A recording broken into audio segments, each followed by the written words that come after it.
সবাইকে জানাই আমার দল জাগবার পক্ষ থেকে সংগ্রামী সালাম এবং শুভেচ্ছা। আসসালামু আলাইকুম। প্রায় 2 দশক পর বাংলাদেশে একটি জাতীয় নির্বাচন অনুষ্ঠিত হতে যাচ্ছে, যার প্রচারণা আজকে থেকে শুরু হলো। জুলাই গণঅভ্যুত্থানের হাজারো শহীদের রক্তের বিনিময়ে আমরা আজকের দিনটা পেয়েছি, বলেন আলহামদুলিল্লাহ।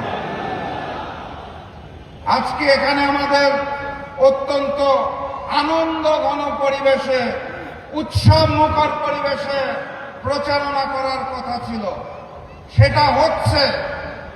কিন্তু একই সাথে সাথে আমাদের মনটাও বিষণ্ণ হচ্ছে, কারণ এই নতুন বাংলাদেশে গণভোটের পক্ষে প্রচারণার সময় নতুন জালেমের পক্ষ থেকে হামলা হওয়ার কথা ছিল না।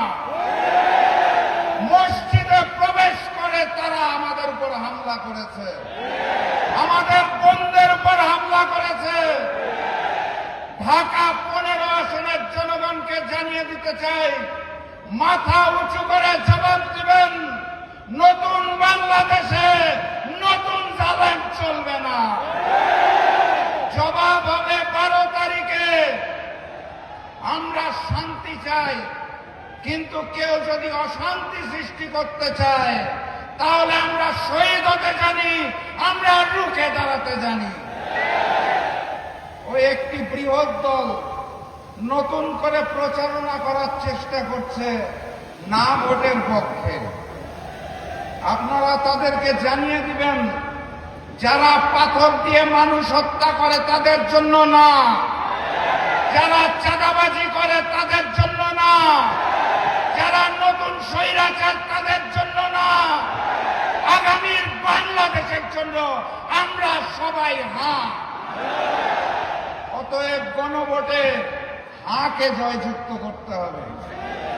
সম্মানিত সাথী এবং বন্ধুগণ, আমি অত্যন্ত সৌভাগ্যবান।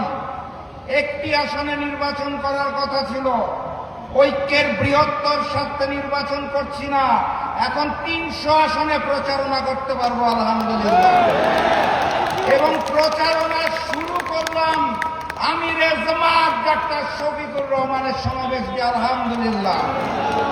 ঢাকা 15 আসনের জনগণ আমার চেয়েও সৌভাগ্যবান।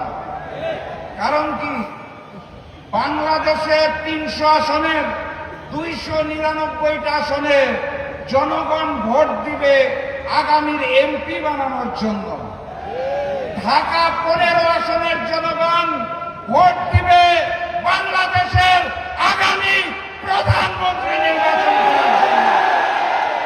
আপনারা এমপি নির্বাচন করবেন না, আপনারা প্রধানমন্ত্রী নির্বাচন করবেন। কথাবার্তা পরিষ্কার। ডাক্তার শফিকুর রহমান বলে দিয়েছে ঐক্যবদ্ধ বাংলাদেশ। আমরা সেই ঐক্যবদ্ধ বাংলাদেশ, আমরাই বাংলাদেশ, বাম বিএনপি বনাম ঐক্যবদ্ধ বাংলাদেশ।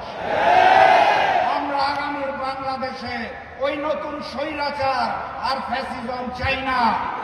আমরা আগামীর বাংলাদেশে ভারতীয় আধিপত্যবাদ চাই না। অতএব বাম বিএনপিকে না বলুন, গণভোটে হ্যাঁ বলুন, 10 দলের প্রতীকে হ্যাঁ বলুন। আবারও দেখা হবে, আবারও কথা হবে ইনশাআল্লাহ। সারা দেশ সফর করব এবং সবাই মিলে ইনশাআল্লাহ আগামীর বাংলাদেশ গড়ে তুলব। বিজয়ের পথে যাত্রা শুরু। জীবন অথবা